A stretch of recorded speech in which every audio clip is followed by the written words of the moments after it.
Just to give you a little background while this is warming up, I'm actually an economist by training, and all of my degrees are in economics. My undergraduate was also in environmental studies. And when I was finished my Ph.D. and was working in economic development, we started at Stanford a new sort of interdisciplinary effort on the environment. And as a side thing with my postdoc, I was also earning additional money to help with this initiative and finding out what's going on around Stanford. And anyway, the long and short is I plugged my research into our overall interdisciplinary effort and had the opportunity then to start working with biologists, ecologists, climate scientists, sociologists, law people, all sorts of people. And so my research is, even though it's rooted in economics, it's really taken on a very interdisciplinary bent. This project, the solar market gardens, I just thought I'd throw it out there as a project in a really difficult location. As I mentioned, we've been really struggling with the issue of persistent poverty in the bottom decile of the population. And it actually came about with a postdoc. She had been trained in physics at Stanford, which is one of the hardest PhDs. But then she wanted to apply her physics to the social good. Went over to Benin, worked for the Solar Electric Light Fund, and designed these solar-based systems that I'm going to talk about. But then came to me and said, I think we need an evaluation of these systems. They look great, and they have a lot of promise, but are they really working? And so I brought her into my group, and we've done the evaluation of these systems, and that's what I'm going to talk a little bit about today. And so it's phenomenal to me. It's all Jen Burney's brilliance behind the scene here, and she's at San Diego right now, but she is trained in physics, but really understood the concepts of economic development enough to implement surveys, actually get all the materials into Benin, do all this difficult stuff that's involved with these kind of projects. So, so I'm going to talk about the solar market gardens. And the fundamental premise to this is that the world's poor are rural and agricultural dependent. When you look around the world, if you can have a pro-poor strategy, particularly in people in rural areas, it's very important for poverty alleviation. You've seen this in China, Indonesia. In Africa, either you have the push or pull from agriculture, and you've had more push out of agriculture than pull, I would say, in urban areas. But to just give you a sense, what does the year look like for these people here? There's one rainy season in this area of northern Benin. So Benin, if you, it's sitting there near Nigeria and so on. It's about June till October, and they grow a variety of crops: groundnut, cowpea, sorghum, millet, maize, rice, and wheat in the region as a whole. But in this particular area I'm going to talk about, it's predominantly yams that they're growing. Then you have this sort of 8-month dry season. It's all rain-fed, and it can be exceptionally poor, some livestock and so forth that they're depending on and carrying over stocks. And so I'm focusing on this West Africa yam culture, and in the area, so this is the yams for those of you who've spent time in West Africa. And the kids mostly look like this at the early age because they're not getting the protein source at that early age. And so you have phenomenal sort of malnutrition, but you also have the, I can never pronounce it right, Kariosha syndrome, where you have the lack of protein in the diet. Their median income is less than $1 a day. It's somewhat meaningless. They're not very well integrated into the economy. About 60 to 70% of what income they have is spent on food. And over a third of the children are malnourished, especially in this dry season. And so it's an area that yam culture has not been fully taking care of sort of the nutrition aspects. So if we think about setting up the problem, I might sit down so I'm not in anybody's way here. These are areas where you have a very low productivity, rain-fed, stable system. And you can apply these to a number of areas in Africa, I would think. And overall potential calorie and income deficiencies really lead to a very strong seasonal component of malnutrition and income. And so during that 8 months, as that 8 months builds, you see increasing malnutrition occurring. And there's often a need when the crop does come in to sell that crop in the market right away to get the income for the rest of the expenses that are needed for food and other needs. And so you have all this food coming in. It's very, what we'd say, price inelastic. It's all coming in the market at the same time. And the price tends to slump when all this stuff comes in. It's not well-diversified markets going far distances or into urban areas.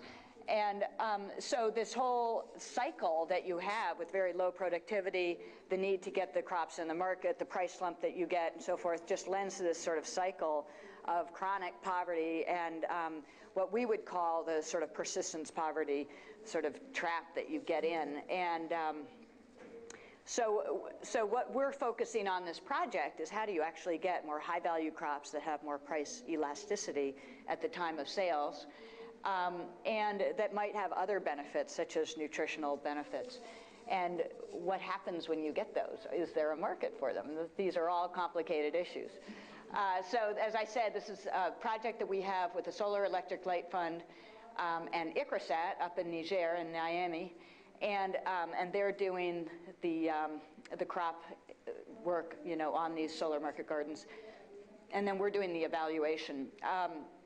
So essentially, in looking at trying to get irrigation into this system, when you look around sub-Saharan Africa or the Sudan, the Sahel region, you know, only about 35% of the irrigated potential is actually taken advantage of. There's lots of distributed water sources around. People think it's all dry, but if you can, the problem is usually how do you get the lift from the groundwater or the lift in surface water to get it to the places that you need.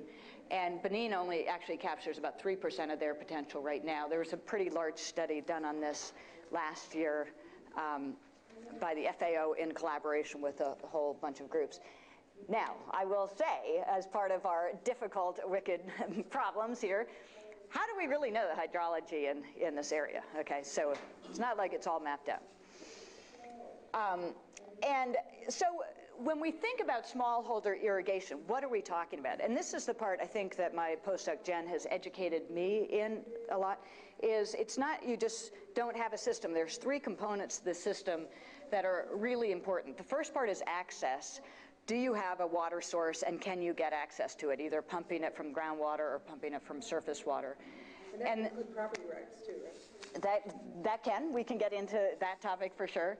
So, you know, is there a way to get that water from that water source to where you want? And then how do you, just once you get it there, if you've got the lift, and it may be a large lift, in our cases, sometimes we're lifting at 30 meters, and sometimes it's over half a mile or something in horizontal transportation. Then how do you distribute it to the fields? And are you going to have efficiency in that distribution? Are you going to have a lot of evaporation?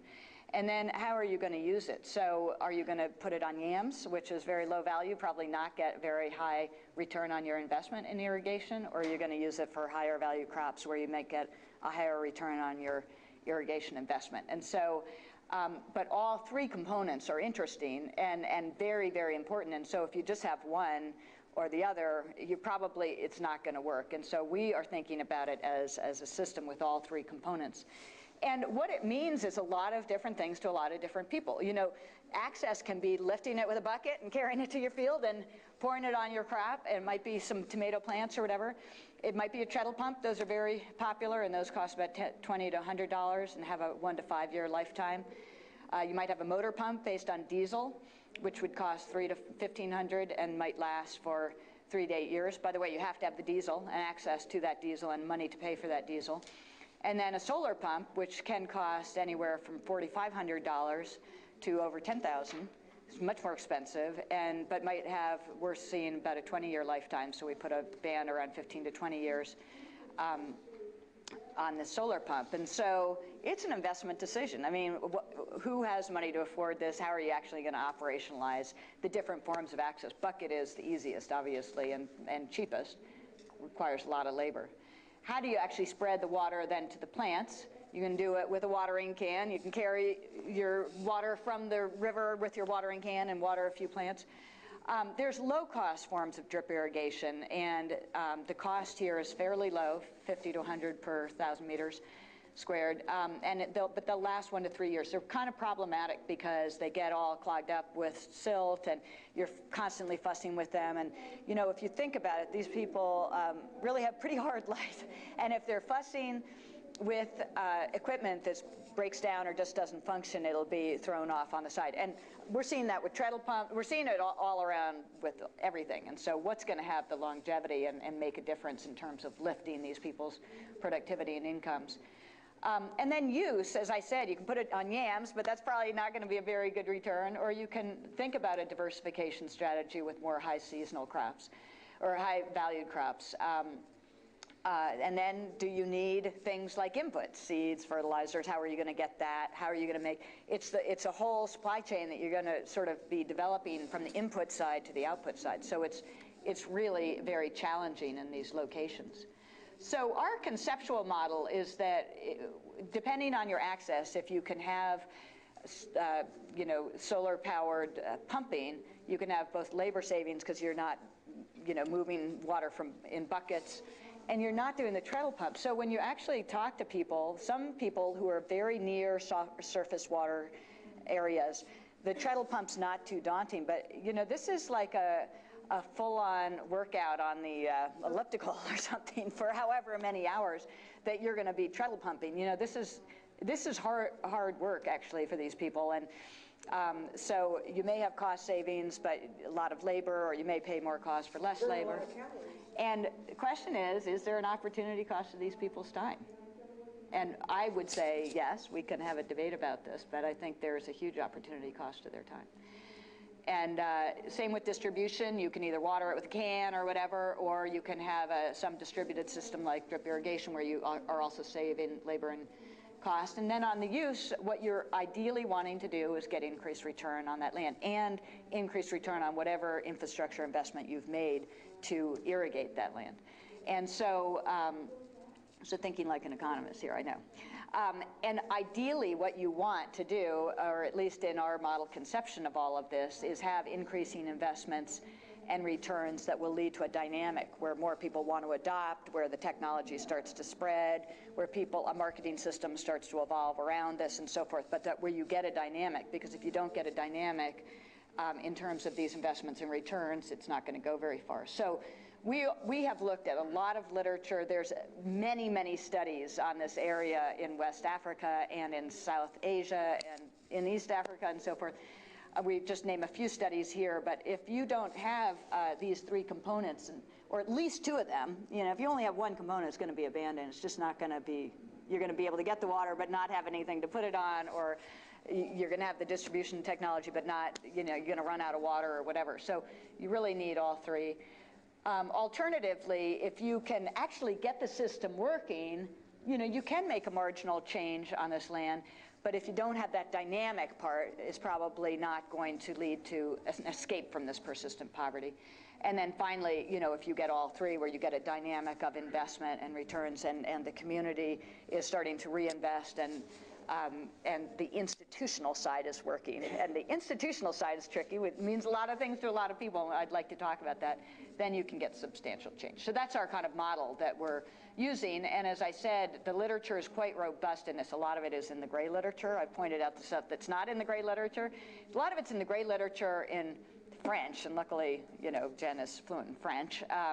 But and other students have looked at the printed literature in English, and it's a big literature. And the thing with irrigation investments like this is that there's a lot of success stories and there's a lot of failures. And so how are you going to weed through this? Are you going to categorize it all and just say, yes, we want to go into it, or no, we're not? Why isn't more of Africa irrigated? I mean, why is it all rain-fed? And why hasn't this happened earlier? Okay, these are questions you might want to raise. So there's a decade of work through ICRISAT, the Dryland Crop Center, which is in Miami, as I said, but they have worked on these sort of market systems, irrigated garden market systems throughout West Africa, and there's a large number of studies that we've drawn on. So, you know, they've used everything from conventional drip irrigation, improved vegetable seeds, training and management across different kinds of village scales, with user groups, with individuals, all sorts of different ways to look at this. with different water sources, easy access, hard access, different poverty levels, and so forth. So we've been drawing on a very large body of literature to try to make sure we're not copying the same mistakes that have been made in the past, and try to see where this is all heading. So the system is really neat. Jen designed the system. So this is her physics major coming in. It's a solar-powered system. It's directly coupled, so there's no batteries in the system. It directly couples the solar energy to the pump without a battery system. So it's a difficult concept, but what it means is that you can directly pump either out of a groundwater or surface water system, and get it into a some kind of a storage facility. And you'll see in our pictures, they're just simple kind of tanks that we're using, and then from there have a drip irrigation. But these systems, what we're using actually is the higher valued systems here. So, so the materials that are used here are more expensive. They're going to last a lot longer. They function much better, and same with the irrigation, drip irrigation tubing. We're not using the cheap technology. We're using the better technology. And so this is another big question. Can poor people afford this? Are they going to buy into it? What happens with it? Jen actually, this went up to the San Jose Tech Museum award level, and it didn't win it because the person that had designed the treadle pumps was very critical, saying poor people need much cheaper equipment. It's never going to fly. So I'm going to tell you an alternative story here, but we're just starting to think about the scaling up. So we haven't actually scaled up. So, and she's got all these neat, when you go to the field, it's really neat. She's got all sorts of ways where this is locked down, can't be stolen, everything. It's a community project. They're usually in front of health centers, so people are walking in and out. They're not easy to disrupt, or, there's a lot of features that are to the society where they're going to be well preserved as opposed to, abused in any kind of a way.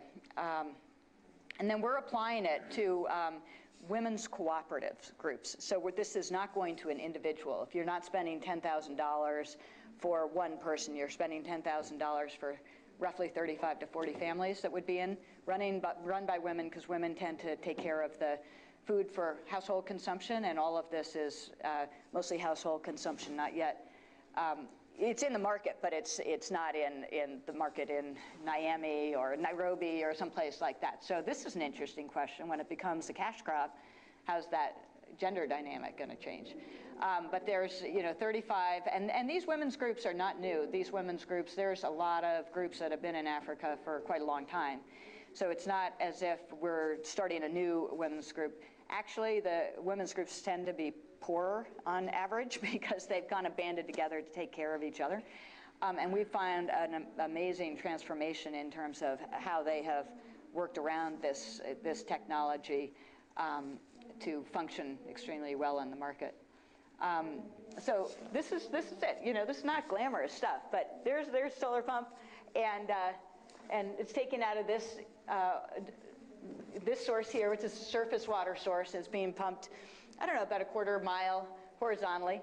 Now, some of the issues in this one are that there's alligators or crocodiles in that thing. So, you've got to be careful putting it in.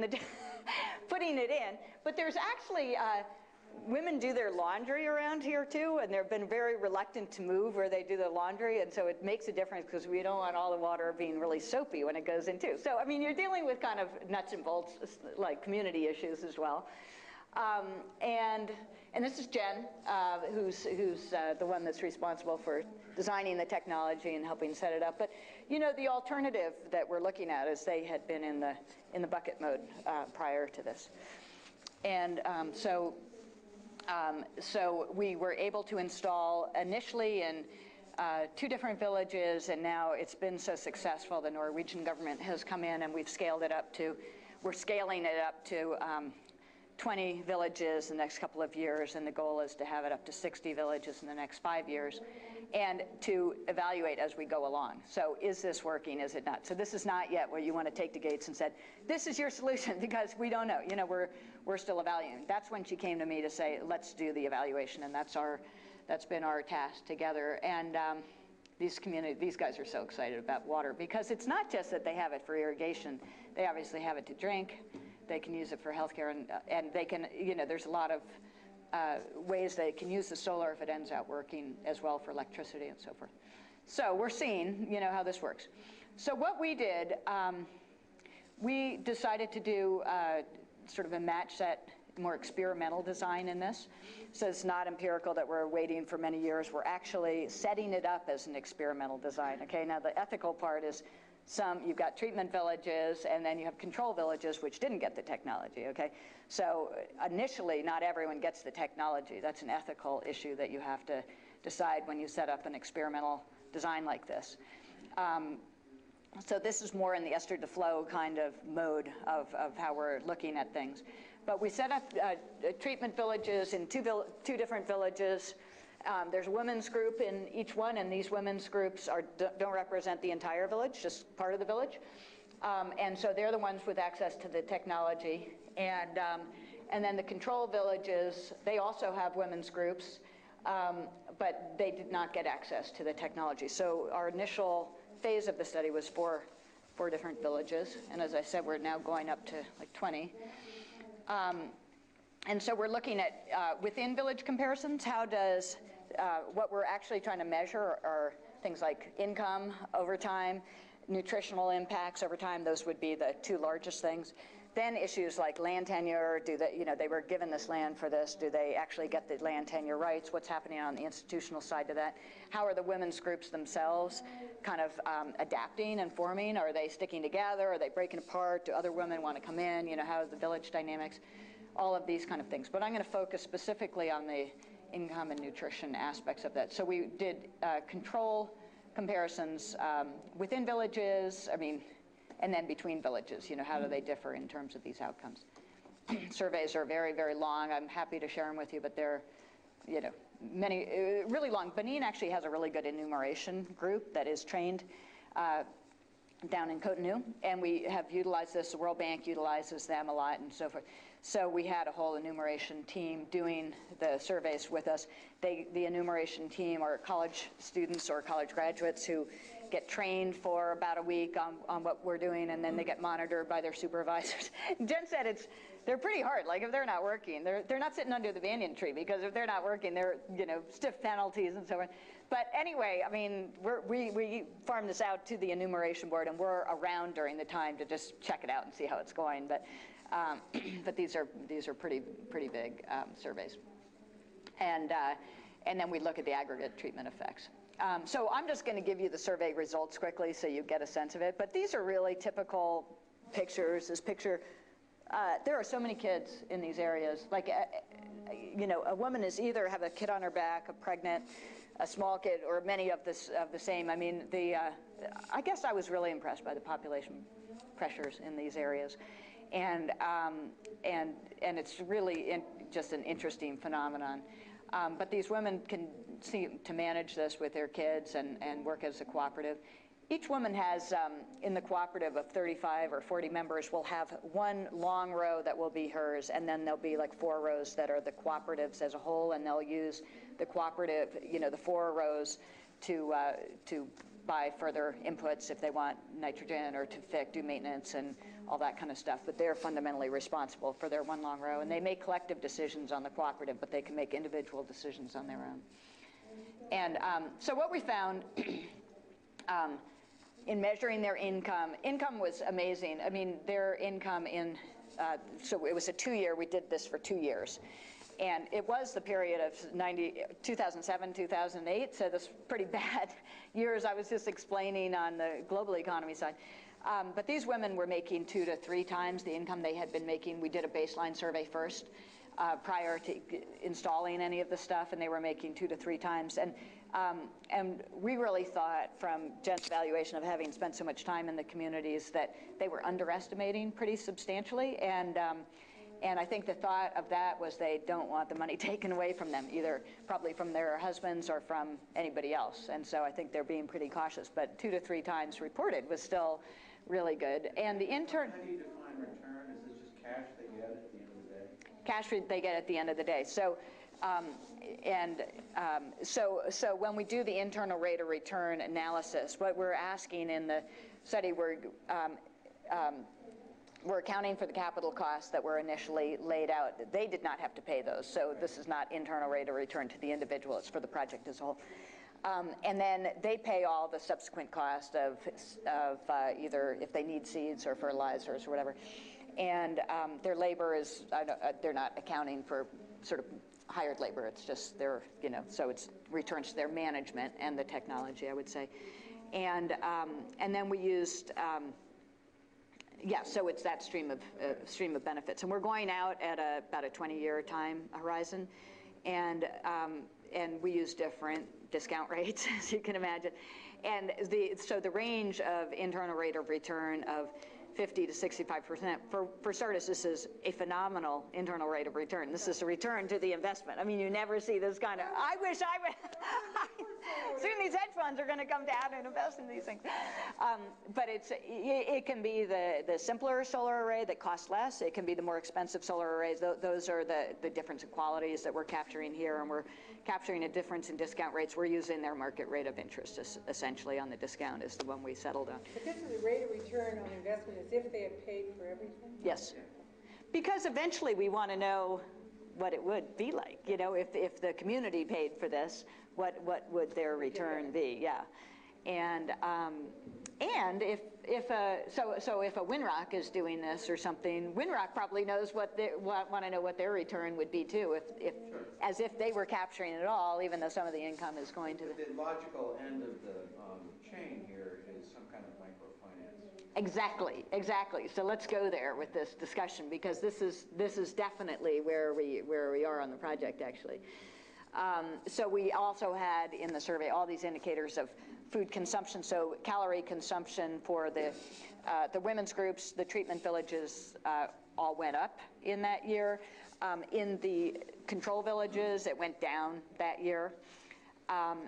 And nutrition and food security all went up relative to the control group. What was interesting here is it went up the most for the women's groups that were in the treatment villages. Obviously, they're the direct beneficiaries. But a lot of the nutrition indicators actually went up for the entire village because they had much more access to immediate produce that they didn't have before, and they actually bought it with their limited income. And in fact, it was really interesting. When I visited the women, we visited the markets all the time, the women would take their products to the market usually once a week at 5 a.m. By 5:15, the entire thing was gone. It was all locally picked up or traders that had come from other towns. So there is a demand for this, at least at this scale. And so then you think, when are you going to saturate the market? What would happen with the marketing side of it? The women's group as an institution turns out to be key. Would this work on the individual level? I don't know that many poor farmers that would spend the money for this technology. You'll usually see it picked up by the more wealthy farmers. But in this case, the women's group was really important in sharing cost, risk, knowledge, including literacy. I mean, a lot of these women are illiterate, had never been to school, and so how are they going to market this stuff? Well, maybe there's 3 that actually are literate, and they're teaching all the others how to do the basics of what they need to add and supply. Balance the basic books and write things down. So there's actually a literacy transfer. I think my highlight of my visit down there was I got down to one of the projects with one of the principal people early, and so he said, well, let's just go over to the school. You can check out the school. And so we went over. It was really fun. It was right after the U.S. election with Obama, and so we went over to the school, and these sort of elementary, junior high kids were all in these classrooms. And I went into one class, and he said, she's from Stanford University, United States, and they're all looking at me, and I said, Obama, and they all went, ah! It was really fun. And we visited, and they came back, and then the guy I was with told the teacher, she's on the Solar Market Garden Project. And he goes, oh, wait. So they've developed a whole curriculum on the Solar Market Garden for their kids in the school. They're all learning about it. And the kids all love this. And there's, I saw it. It's like a whole book on this, and they go visit the farm all the time, because I think what they're seeing is now some promise, like there's something they're really interested in. They want to be the ones that tinker around with that technology, or, And there's an excitement and a pride in these villages that was really very phenomenal. It was really neat. Did you do any surveying on other things they might have spent their money on? Did they Yes. have any extra money left? Yes. Yeah, good question. So we did actually ask all of that. Plus, they're linking this right in front of a health clinic. Yes, yeah. They have access to better vaccines. Yeah, healthcare, education, clothes. Some of them were spending more money on the kind of transportation they need to get to the further markets, either to buy stuff or to sell stuff. And in fact, you know, some of the families are sending their kids to school in a more distant place and so forth. So it's a really interesting phenomenon. We need to track this longer, but we're going to continue the evaluation, and we're going to now scale it up to these other areas. So in fact, one of the things that if I really scale this up, it would be to figure out, and actually MSU is a perfect place to talk to about this, of how do you scale up a survey instrument that goes over time so that you are tracking actually what's really happening over a long period of time. Because I think some of the social gender issues are going to be interesting too, actually. And really this importance of equipment and lifetime products. So my view on this has changed, and this is one thing I want to talk to you about. I mean, I guess my whole philosophy has changed after working on this to say, maybe poor people don't want poor crops and poor technology and just junky stuff. I mean, maybe you do invest more, and maybe there is a way to take this off. Now you got to go to the whole supply chain. I know Brooks is going to get all over me about this. So you can you can talk about the difficulties, because that is going to be a difficulty. We have a survey going now where we're looking at the marketing side of this. You know, it's pretty local right now. But how this all works out is, on the supply chain side, it's going to be very interesting, I think.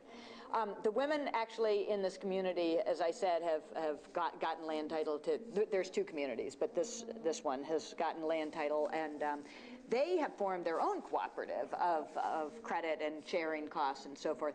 But we're plugging them now into another foundation out of New York that provides this kind of microcredit, but they have to pay into it, you know, but it's providing the service at these local scales. So we're going to try that out at the next phase. So yeah, so that's where we are, and I would love to just have a discussion. I mean, is this just one of those things that's just going to look great and die, or is there some promise to this, and what is the promise? How do we think about scaling up everything from the principles of the whole thing to what's working, what's not? I mean, there's a technology side, there's a social side, there's an institutional side, there's a crop side, there's a market side. You know, all these features. It's pretty complicated because none of this kind of stuff has worked in the past, right? You guys are going to tell me, you know, nothing works in Africa. But I'm absolutely determined that something's going to really work in Africa, you know, at this scale or at this kind of level of I have definitely never been in a poor area in my life. I mean, it was really, really phenomenal to me to be in these kind of environments where, I mean, people were great.